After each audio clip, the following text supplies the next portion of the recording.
Era abril de 2018. Brasil miraba, asombrado, la prisión del expresidente Luiz Inácio Lula da Silva. Para muchos, el fin de una era. Para otros, el comienzo de una de las mayores campañas de solidaridad internacional del siglo XXI. La narrativa oficial intentaba decir que era solo el desenlace de un proceso judicial por corrupción. Pero fuera de los barrotes de la Policía Federal en Curitiba, y más allá de las fronteras de Brasil, se empezaba a escribir otra historia. Una historia de resistencia, organización y esperanza. Hoy vamos a adentrarnos en los bastidores del movimiento Lula Libre en el exterior. No solo como espectadores, sino entendiendo la maquinaria que mantuvo viva esta causa en los 5 continentes. ¿Cómo se organizó la diáspora brasileña? ¿Quiénes fueron los líderes globales que abrazaron esta causa? ¿Y cómo esa presión desde fuera hacia adentro ayudó a cambiar el rumbo de la historia política de Brasil? Todo comenzó en Curitiba. La vigilia Lula Libre, un campamento instalado a pocos metros de la celda del expresidente, se convirtió en el corazón latente del movimiento. Durante 580 días bajo sol, lluvia y frío, militantes se turnaban para asegurar que Lula nunca estuviera solo.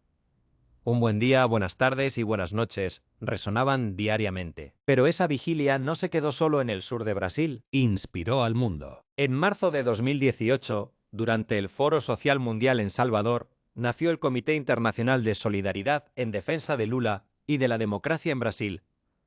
Fue la semilla de lo que se convertiría en una red global imparable. Lejos de casa, los brasileños expatriados sintieron el golpe y decidieron actuar. La fuerza motriz del movimiento en el exterior no vino solo de grandes instituciones, sino de la militancia de base.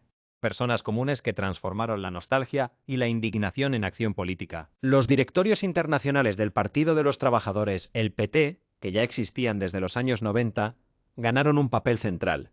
En ciudades como Lisboa, Londres, Boston y Miami, esos núcleos funcionaron como puentes entre la comunidad brasileña y la sociedad local. En Europa, la Frente Internacional de Brasileños contra el Golpe, la FIBRA, con sede en Alemania, se convirtió en el gran director de las movilizaciones. En Francia, por ejemplo, nació el Comité Liberen a Lula.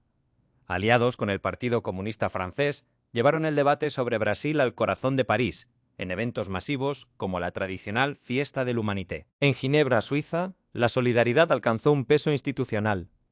Durante la Conferencia Internacional del Trabajo, más de 150 sindicalistas de decenas de países se unieron y levantaron carteles pidiendo la libertad de Lula.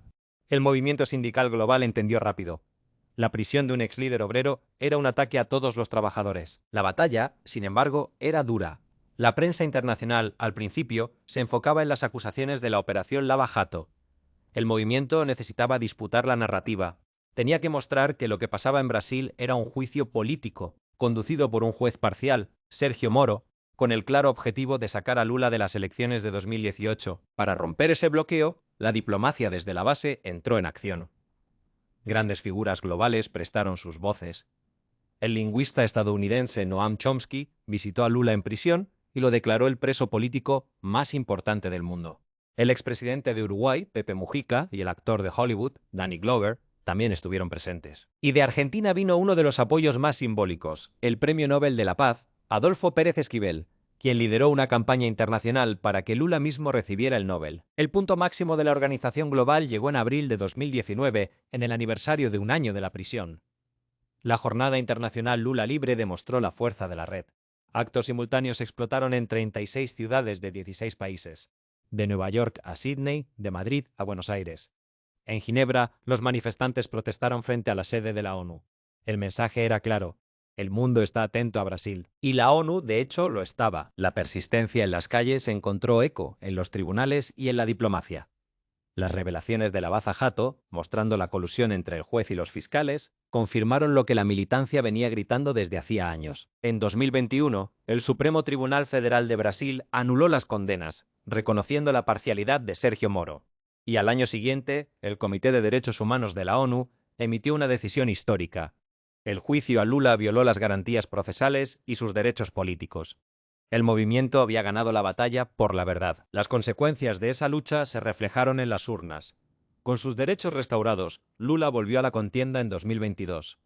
Y la diáspora brasileña, fortalecida y organizada tras años de resistencia, dio la respuesta. En el exterior, Lula ganó con más del 51% de los votos válidos, derrotando a la extrema derecha en colegios electorales decisivos en Europa. El movimiento Lula Libre en el exterior no fue solo un grito de auxilio, fue una lección de organización política, resiliencia y solidaridad internacional. Demostró que la lucha por la justicia y la democracia no conoce fronteras, y que incluso en las horas más oscuras, la voz de un pueblo organizado puede resonar por todo el mundo, hasta que la verdad prevalezca.